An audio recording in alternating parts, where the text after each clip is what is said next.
Hello everyone, I am Arun and I am doing my BTech in Data Science and AI and I am currently studying in my second year at IIT Roorkee.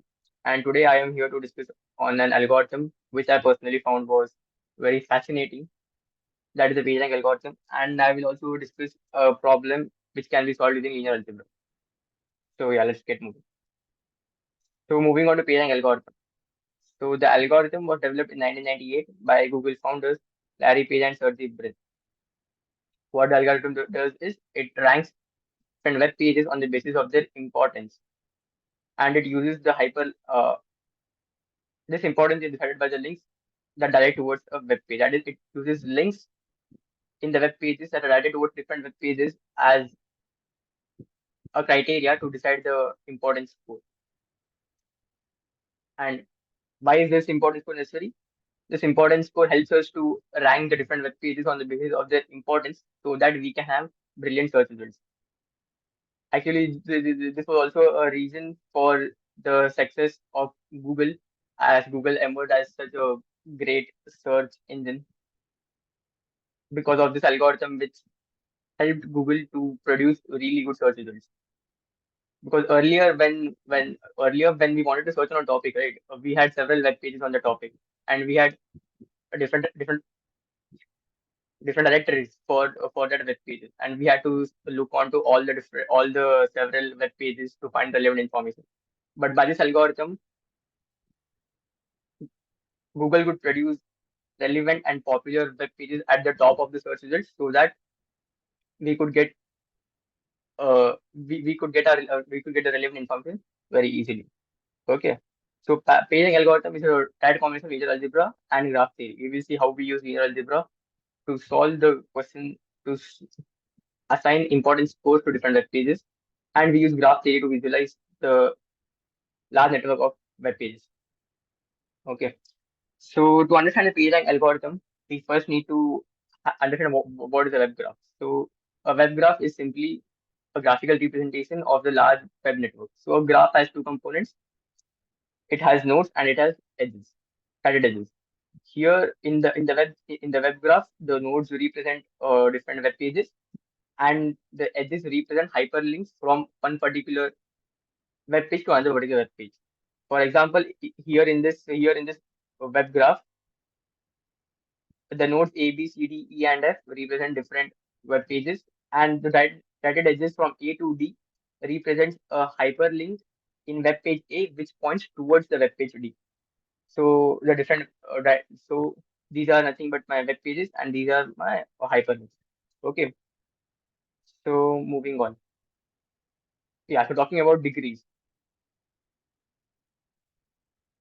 So the degree is defined for a node. The out degree is nothing but the number of edges that point out to that point from the node, right? Like if I'm having a node, the number of edges that go from this node will be my out degree. This in this case we will have a out degree of 4, and the in degree is simply the opposite. That is, it is the number of edges that point towards this node. Right here this will be having an in degree of 3. So the most important assumption of pairing algorithm is higher the in degree, higher should be the importance of that web page. That is, if a web page has several incoming edges. That is, if several other web pages are directing towards this particular web page, that means this web page is very important and should be shown earlier in a search results. So a higher in degree should indicate a higher importance of web page. But now, if this was the only criteria to decide the importance of the web page, there would be a problem, and people could hack into the search results. So the problem would be if I have a web page with lower in degree, but I want this web page to, because this is my web page, and I want this web page to be shown earlier in the search page. What I can do is I can create several other web pages, empty web pages. Okay, they are simply bogus web pages. They have no content, but they will have the link to this particular web page. So by this, I can increase the in degree of my web page and I can see that my web page is more popular or more relevant for the particular topic. But that would be really bogus, right? So that's why we find the web page score in a different manner. Let's see what a different manner is. Okay, so to find the web page score, we use a real number xi which represents the web page score of a particular node. Ni is the out degree of node I, that is the number of edges that are directed from a node from the node I. Li is the set of nodes that link to node I. Just a second. Let's go a bit slow, I guess. Yeah, so Li will be nothing but the set of nodes which link to node I. For example, here if you can see, we have the node 3 and we have nodes 1, 2, and 4 pointing towards node 3. So the set of nodes 1, 2, 4 which have links to the node 3 will be my set Li for the node 3. And using these three things, we find the web web page score of node I as by this particular formula. By this particular formula, you can see that. Just a second.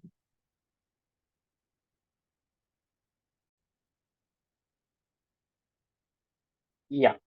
So we find the web page score of different nodes xi by using this particular formula, which says xi is equal to summation of xj upon nj, where j is a node belonging to the set Li. Okay, so what we're simply doing is we are saying that if xj is a node which has a link to web page I, that is if xj belongs to Li, that is if xj has a link to node I and nj is the out degree of node I. Okay, please look at this a little carefully. Nj is the out degree of node j. Xj is its importance. So what we are assuming is we are telling that the importance of node j. Once a second. Yeah. So this is my node j and this is my node I. This has a link to node I. This has links to several other nodes as well. Okay, this has out degree of nj and this has a web page score of xj. So what we are telling is this importance of xj xj will be equally distributed among among different nodes, among these nj nodes.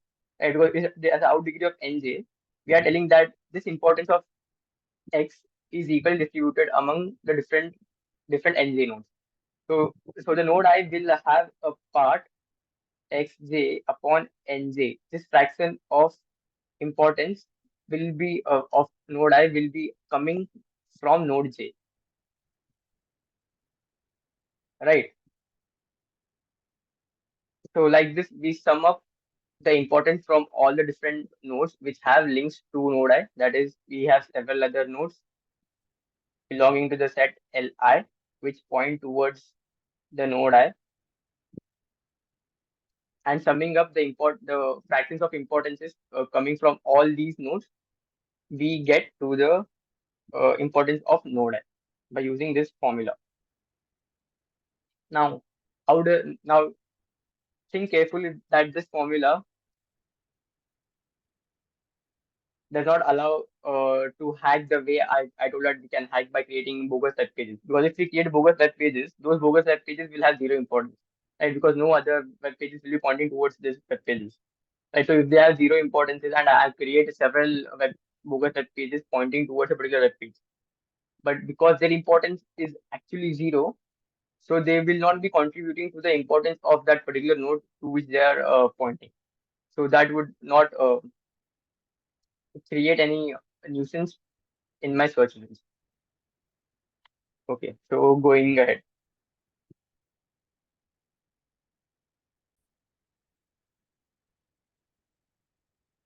Yeah. So here also I said the same thing. I just written the formula over here. That is the importance of node I will be the summation of importance of node j upon out degree of node j. That is if xj is the importance of node j, then xj upon nj will be the part of importance that is contributing for the importance of node I from the node I, where j is nothing but a node belong to set li, right?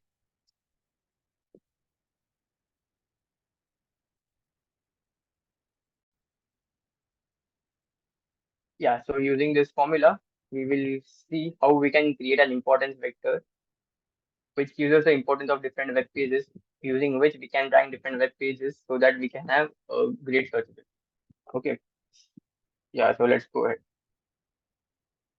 Okay, so now we will look at we will look at an example of web graph, uh, and and try to find the important vector for this particular web graph.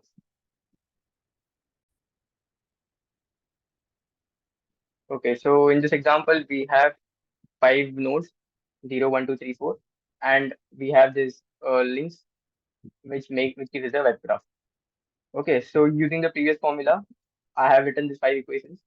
You can just go through these equations. We will work on this example a little.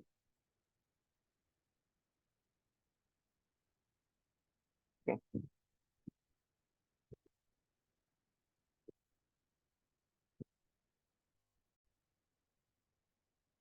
Yeah. So before coming on to this example, let's solving this example. Let's look at the equations once. Okay. So here, if you see,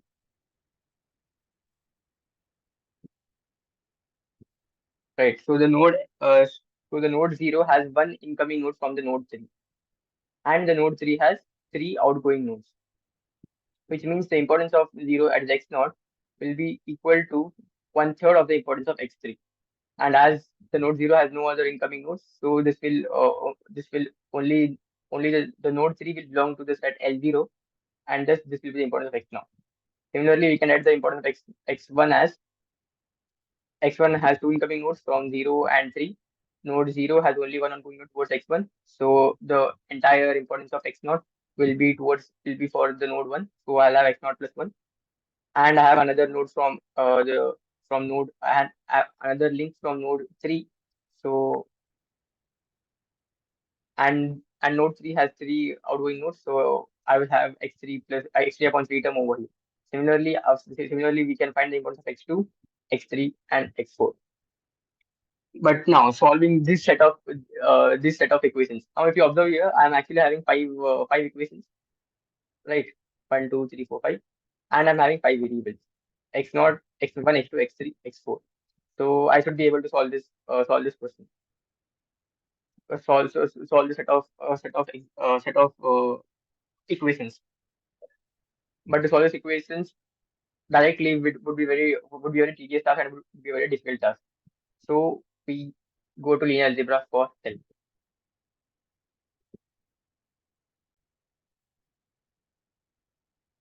So let's solve this set of equations using linear algebra. So what I'm telling is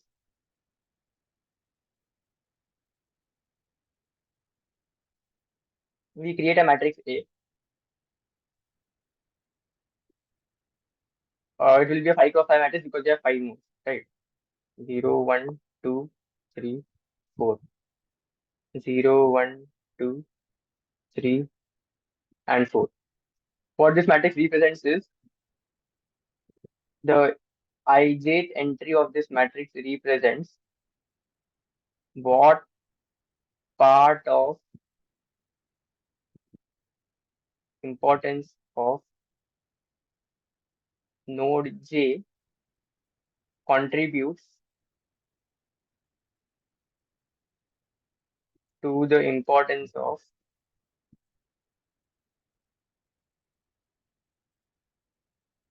node I. Please pardon my handwriting. I know it's not that good, but yeah, that's fine. Yeah, so ijth entry tells us what part of importance of node j contributes to the importance of node I, right? So we start filling this matrix column by column. So so the contribution of node 0 to importance of node 0 would be obviously 0. The node 0 has a link to node 1, and the out degree of node 0 is 0. Thus, thus the entire part, that is the entire one part of importance of node 0 is contributed towards node 1. As it has no other outgoing nodes, so the contribution of node 0 to contribution of node 2 would be 0. That of node 3 will be 0 again. That of node 4 will also be 0. Similarly, she fill the column 1. One has a outgoing edge to node 2, and it has two outgoing nodes.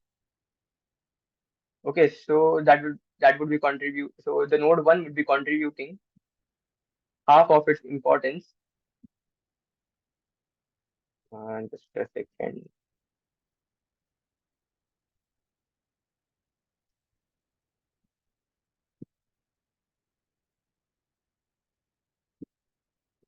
Yeah,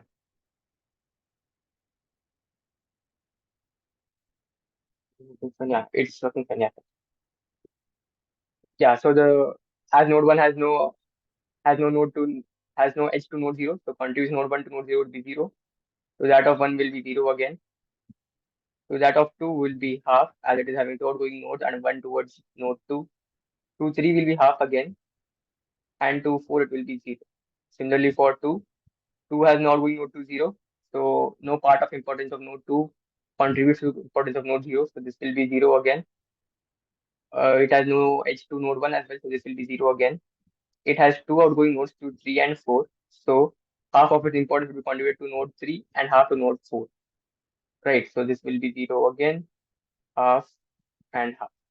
Coming on to node 3 has three outgoing nodes, one to node 0, one to node 1, and one to node 4. Right. So one third of its importance will be contributed to the importance of node 0. One third will be contributed to importance of node 1, and one third will contribute to importance of node 4. 0 and 0 over here. 4 again has a single outgoing node, that is to the node 3. So the entire importance of node 4 contributes to the importance of node 3. So this will be a 1 again over here, and this will be a 0. Now, why did we form this matrix A?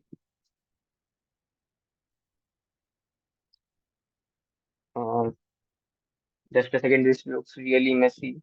So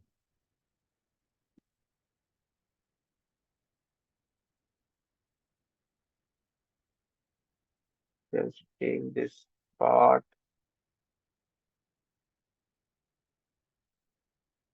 Over here.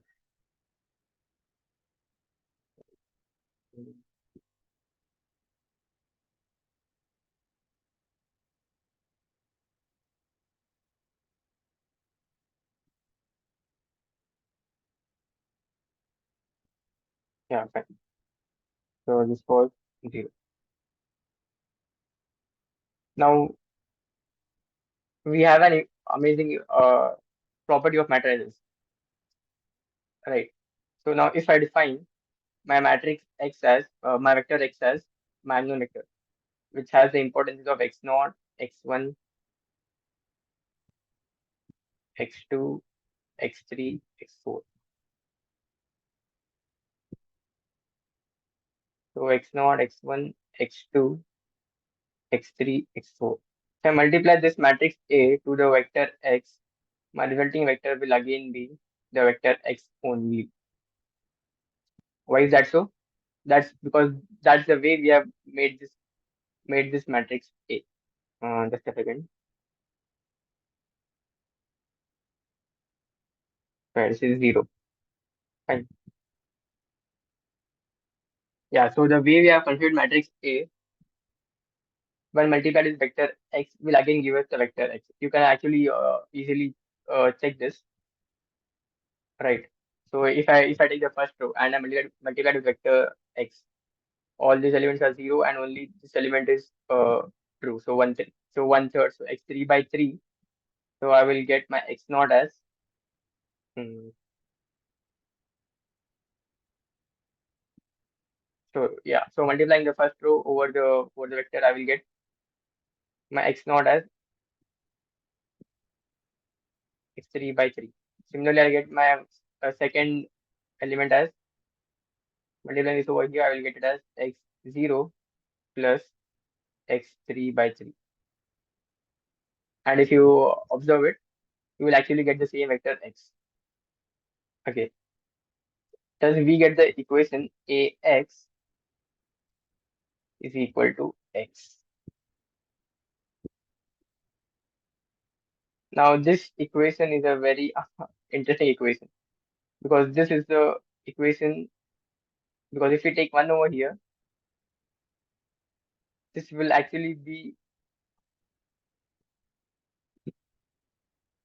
yeah, so because if we take 1 over here, we can see that this will actually, our vector x will actually be the eigenvector corresponding to eigenvalue 1 of the vector A, right?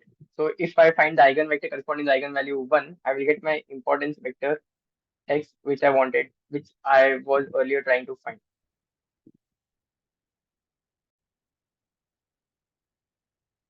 So now all I want to do is just find the vector x and I will be done with my problem.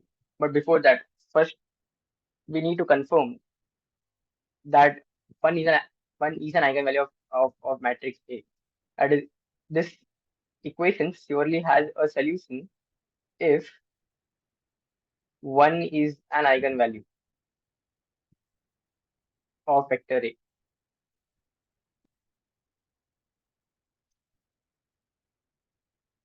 Pardon me. If one is an eigenvalue of matrix A, then this equation surely has a solution. Then this equation will surely be having a solution. Now, how do we show that one will always be an eigenvalue of matrix A? That will happen so because the way we consider matrix A. If you look at it, in matrix A, the sum of all columns is 1. That is, this column sums out to 1. This column sums out to 1. This column again sums out to 1. This column also again sums out to 1. You might think, why is this happening so, right? This column again sums out to 1. So in matrix A, uh,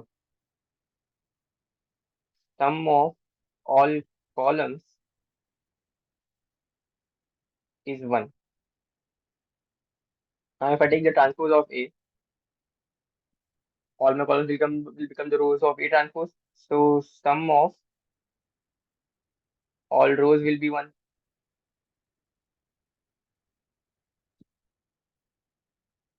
Thus, if I multiply A transpose with the vector 1, 1, 1, 1, 1, will I be getting 1, 1, 1, 1, 1 as a Zilli vector? Can you think on this?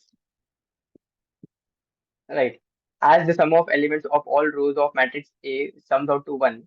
So if I take this particular row over here, I take it, I take it, I take it like this, I transpose it over here and I place it over here. Right. So obviously the resulting element will nothing but be the sum of the elements of the row, which will again turn out to be 1. Right. So multiplying A transpose with the vector 1, 1, 1, 1, 1 gives me the same vector. If I call this as E, it again gives me E. And I am having a quotient of 1 over here. So this implies that 1 is an eigenvalue. Just a second. Yeah. So this implies that 1 is an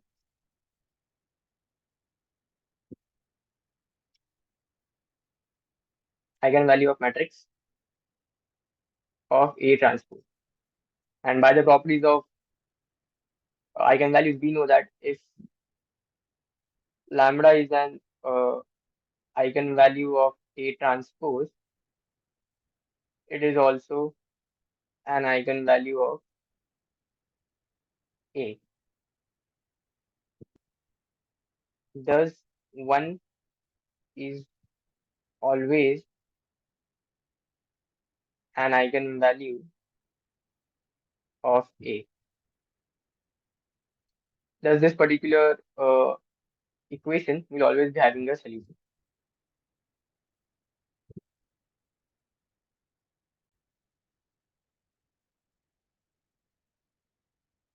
Yeah, so one is always an eigenvalue of matrix A. Thus Ax equal to x will always be having a solution. And to find the solution vector x, all we need to do is just find the eigenvector corresponding to eigenvalue 1 of matrix A. Now I'll not bore you with the calculation. I have the final solution vector x here over with me, and that is 2, 4, 2, 6, 3. Finding this eigenvector will be a very simple will be a very simple procedure, and you can and I hope you guys know how to do it. So we find the final important vector x as 2, 4, 2, 6, 3. That means the importance of web page 3. This is my web page 0, 1, 2, 3, 4. The importance of my web page 3 is the highest, that is 6. And my importance of web page 1, that is this will be my first uh,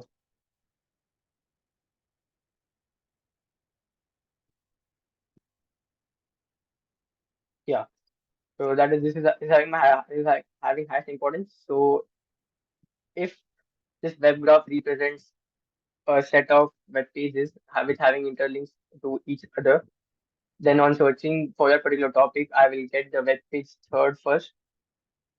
My first web page will be web page 3. My second one would be web page 1. My third would be web page 4.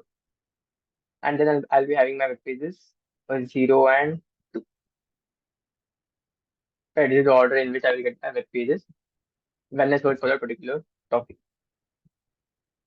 And this is how we use graphs and linear algebra to find this importance vector x so that we can rank the different web pages based on their importance, and we can have better search results, and we can find the relevant information very easily.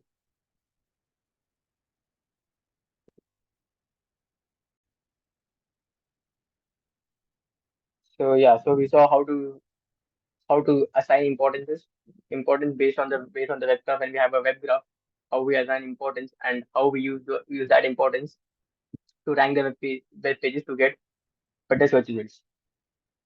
Let's see what we have for the x is an eigenvector of x, eigenvalue 1. Yeah, it's the same thing. What I explained is the same thing. You can go through the slides once. I'll give you the slides, I guess, along with the video. Yeah, so web page 3 will be having the highest importance, then 4102. Okay.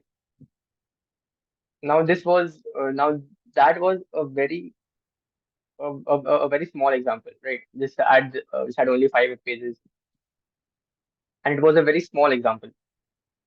Now, but in the real life, if you imagine, even for a small topic, such as even if you want to search for on a small topic, like if you want to search online as well, there can be billions of web pages having information on lion, and thus the web graph will be a huge web graph, and the matrix be will be a huge n square matrix. And to solve for that n square matrix, it will become very difficult. But if you observe one thing, we had several zeros in this. We had several zeros in this matrix, right? Only a few elements are non-zero elements. Rest all are zeros. That's because in the we- in the web graph, though we have several billions of web pages, not all web pages are interconnected, right? One web page might be having a few thousand, sometimes even in millions links, even in millions. The number of links might be even in millions, but still it will be a smaller number. What my point is,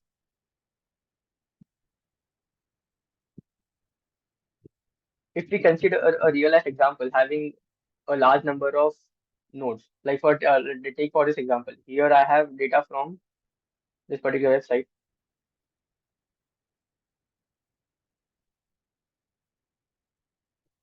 I have taken this data from this particular website, and this gives us the information on the topic European Union domains. Right. So on this particular topic, we had how many? Just 1, 2, 3, 4, 5, 6, 7, 8, 9.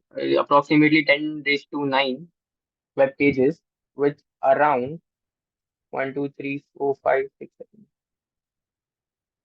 It's around 10 raised to 12 edges, right? So if you imagine how would the matrix of this particular example look like, it will be a 10 cross 9 plus 9, and it will have 10 raised to 18 entries. You can imagine how large the matrix would be. But in this matrix, as we have only 10 raised to power 12 edges, only 10 raised to power 12 edges will be non-zero entries. The rest all will be zero entries. You can imagine, right, around out of 10 power 18, only 10 power 12 are non-zero. That is, for every 10 power 6 entries, we have just one non-zero entry. And thus we would have a large number of zero entries, and thus we will be having a sparse matrix. And we will need to find the solution for that using that sparse matrix. I guess one of my friends, Isan, is giving a lecture on sparse matrix. So yeah, you'll have to use the concept of sparse matrix and other linear algebra to find the importance vector x. Find the importance vector x. Right.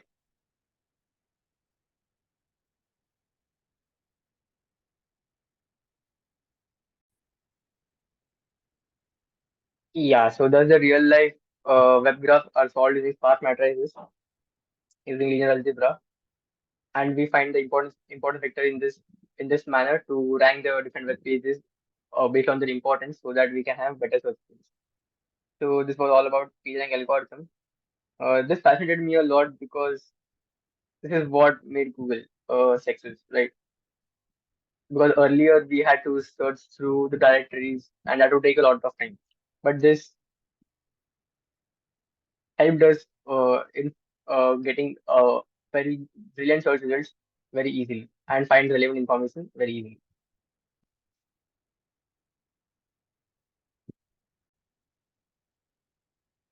Okay, so now I have an interesting question for you, which we will solve by making some equations and then converting those equations into a matrix and then solve that matrix equation. So let's see what the question. So the question asks us to find the number of binary sequences of length 10 with no consecutive ones. A few things that I would like to tell you before you try this question is a binary sequence is a sequence which contains only zeros and ones. Okay, that's a binary sequence. So we need to find a binary sequence of length 10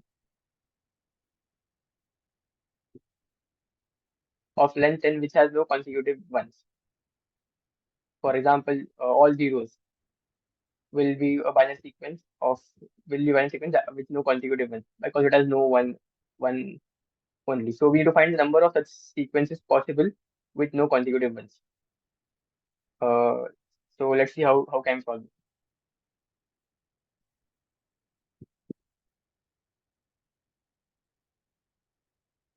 Yeah. So the question asked is to find a binary sequence of length n with no consecutive ones. So to solve this question, I am telling you a few things. Right.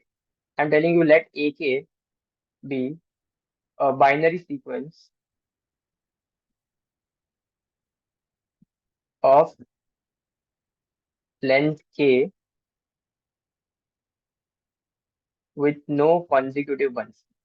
Uh, with no consecutive ones. And I'm telling you let BK again be a binary sequence having length k with no consecutive ones,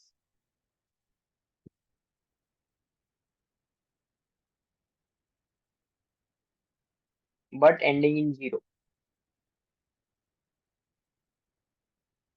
Okay, and I'm telling you CK be the number of binary sequences again with length k, so it is again a binary sequence having length k. Again, it has no consecutive sequence, no consecutive ones, but this ends in 1. That is, bk represents the number of sequences having length k with no consecutive ones, but has 0 in the ending, and ck represents the number of binary sequences with no consecutive ones, but has 1 in the ending. Okay, so from here we can clearly see that ak will simply be bk plus ck. Now, why we need bk and ck is we can find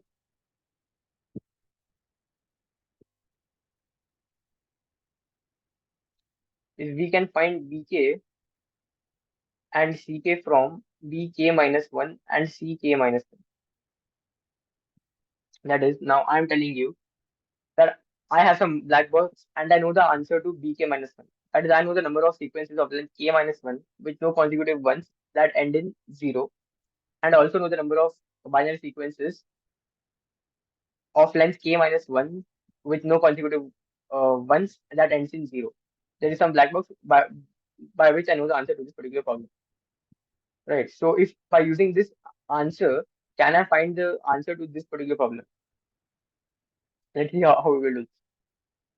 So my bk will be equal to bk minus 1. Right. That is, I take all the binary sequence of length k minus 1 with no consecutive ones that are ending in 0. And I again put a 0 to this. And I again put a 0 to this. So that will create a sequence of length k ending in 0, right? And satisfying the required condition as well. Similarly, if similarly I can take all the sequences ending in 1 as well, and I can add a 0 to them. So I will have sequences ending in 0 and the previous number to be 1, right? So ck minus the requirement for ck minus 1 was ck minus 1 is all the sequences which ends in 1. Now if I put a 0 to this, so this sequence will contribute to bk, right? This was k minus 1 and this entirely was k. So all the sequences can actually contribute to bk as well. So my bk will become bk minus 1 plus ck minus 1. Right. Similarly, my ck, that is sequence of length k ending in 0, sorry, ending in 1. Right. My bad. Ending in 1 can be now obtained only from sequences which had the previous element to be 0. Because if this element was 1, then we will have two consecutive ones, which breaks the required condition. So the previous element needs to be 0. So this was of length k minus 1, and we can add 1 to all the binary sequences that were ending in 0, and thus so okay, so I hope you guys are getting it right. Yeah, so to get ck, that is to have the last element as 1, we need to have the last second element as 0 only. We cannot have it as 1. So we can get ck only from bk minus 1 and not from ck minus 1. That is the sequences of length k minus 1 having 1 in the ending cannot be converted to sequences of length k ending in 1. Thus ck will become bk minus 1. And thus we get to these two equations. That is, bk is equal to bk minus 1 plus ck minus 1, and my ck is bk minus 1.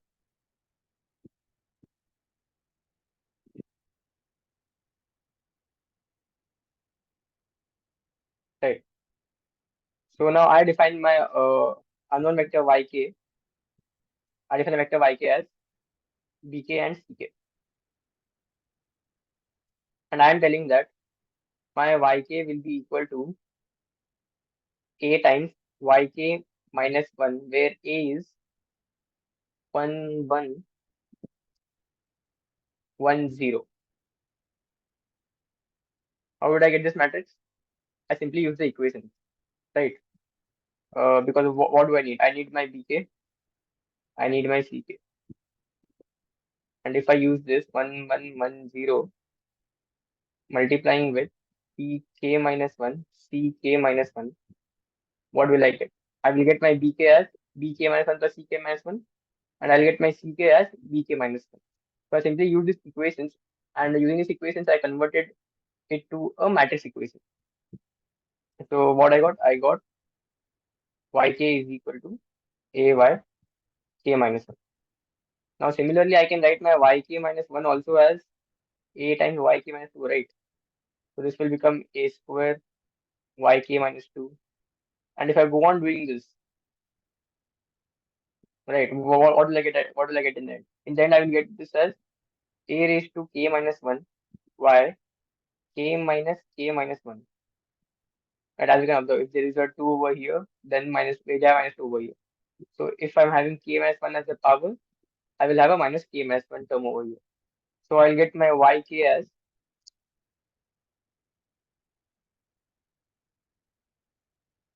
so I get my yk as a raised to k minus 1 y, this comes out to 1, this cancel to 1. And what will my y1 be? b1 c1.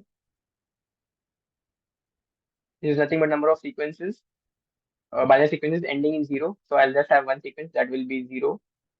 And c1 will be, also be just one sequence that is going to be 1. So this is going to be 1 1. Right. So this will be 1 1. So as I know my y1, I can find my yk as e raised to power k minus 1 times y1. But now doing this multiplication will again be very tedious. So we solve this using eigenvalues and eigenvectors. Let's see how do we do this. So my matrix A was 1 1 1 0, right?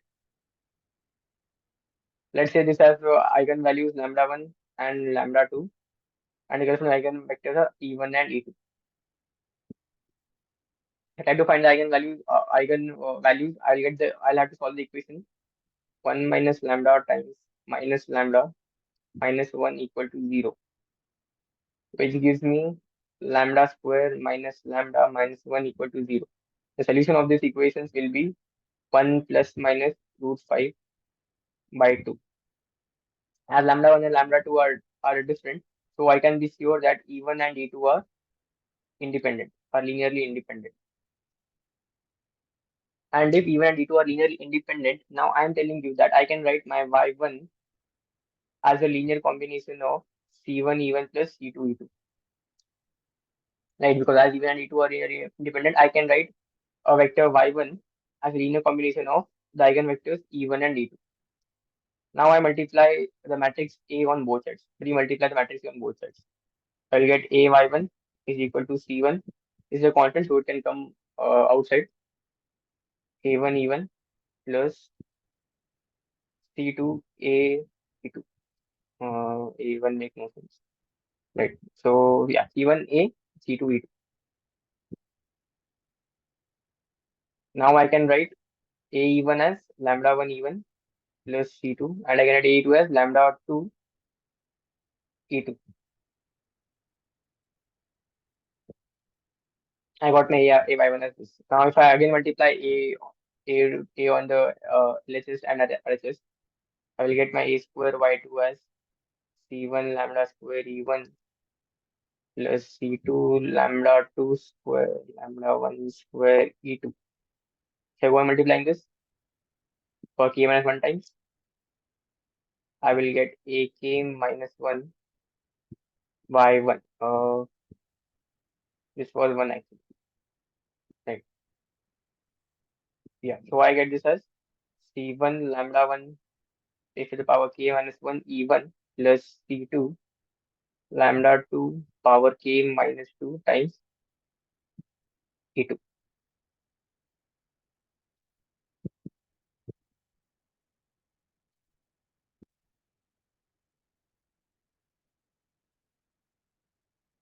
This thing is nothing but yk. Right. We had seen this earlier as well. Yeah, my yk was a raised to the power k minus 1 times y1. It's the same thing over here. So I can have my yk as c1 lambda 1 k minus 1 e1 plus c2 lambda 2 power k minus 1 actually right? So one A2. So we can write the final answer that was BKCK. We can formulate a formula for the final answer BKCK in terms of the eigenvectors and eigenvalues. By decomposing Y1 into eigenvectors and eigenvalues, we can find this formula. And in the end, our required answer was AK. That was nothing but BK plus CK, which after finding this YK can be easily found. Right. I have this answer actually with me. That is, we get our AK as on solving this particular on solving for YK like this and writing AK as BK plus CK, we get our AK as 1 upon root 5 times 1 plus root 5 by 2 power K plus 2 minus 1 minus root 5 by 2 power K plus 2. And thus I can have my AK by this particular formula.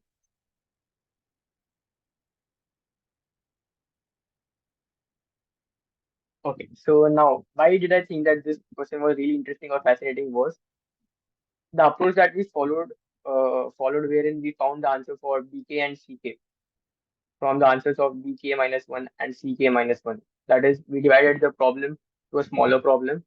We assumed that we had the answer to the smaller problem, and then we used the answer to that smaller problem to find the answer to this particular problem.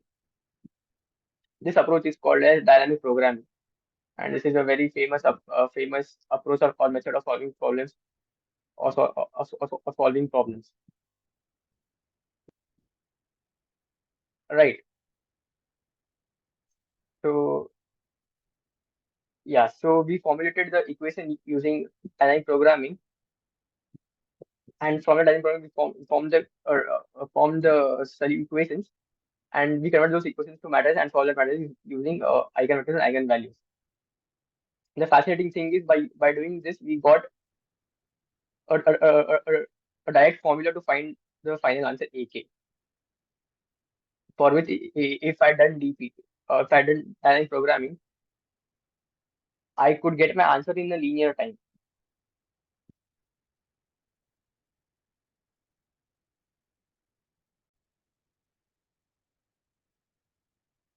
That is, if I had followed my DP approach to solve the problem, I could have solved the question in linear time, where n is the size of sequence given in the question. Right.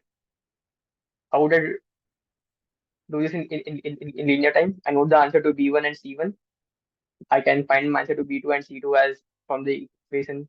Then I'll find the answer to B3 and C3, and so on. I'll come to Bn and Cn, and my An would be nothing but Bn plus Cn. But by using linear algebra and converting those equations to matrices and then solving the matrix equation by eigenvectors and eigenvalues, I found a direct formula to solve this. And that direct formula actually decreased the solving time a lot. Like we can compute this particular thing in the computer. We can by coding in the log k time by using binary exponentiation. We can compute this in just log k time. And just by using linear algebra, we found a solution which is actually a lot better than the dynamic programming solution, because DP is a method which gives you like a really good solution. But this log K is way better than linear time. So yeah, that's why I found this was really fascinating and really interesting. Yeah, so I hope you guys got the solution. I will share these notes with you.